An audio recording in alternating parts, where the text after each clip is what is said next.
સરકારી દવાખાનું છે ત્યાંથી આવ્યા છે। આજના દિવસે તમારે છે એ તમારી સ્કૂલમાં શાળા આરોગ્ય કાર્યક્રમ એટલે તમારી સામાન્ય આરોગ્ય તપાસ આપણે કરવાની છે, બરોબર।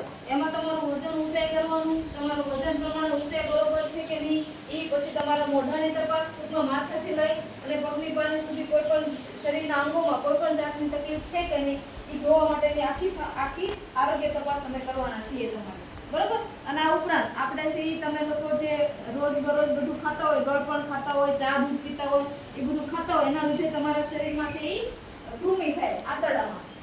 તો એ આંતરડા છે એ આંતરડામાં કૃમિ હોય, કૃમિને મારવા માટેની આપણે તમને એક કૃમિની ગોળી ખવડાવશું, જે વર્ષમાં 2 વાર આપવાની હોય, ફેબ્રુઆરી મહિનામાં અને અત્યારે ઓગસ્ટ મહિનામાં। તો આજે તમને એ ગોળી આપવાની છે અને તમારી જનરલ છે એ સામાન્ય આરોગ્ય તપાસ કરવાની છે, બરોબર। હવે આમાંથી આપણે તપાસ તો કરશું, પણ કોઈને પણ એવું હોય કે કોઈને ક્યાંયની દવા શરૂ હોય, પ્રાઇવેટમાંથી દવા શરૂ હોય કે એવું કોઈ પણ હોય તો તમારે છે અહીંયા જ્યારે મારી પાસે તપાસ કરવા આવો ત્યારે તમારે કહેવાનું, અને બીજી કોઈ પણ જાતની તકલીફ હોય તો તમે મને કહી શકો છો। બાકી હું તમારે છે એ તમામ પ્રકારની છે એ મોઢાની બધી તપાસ કરીશ, બરાબર।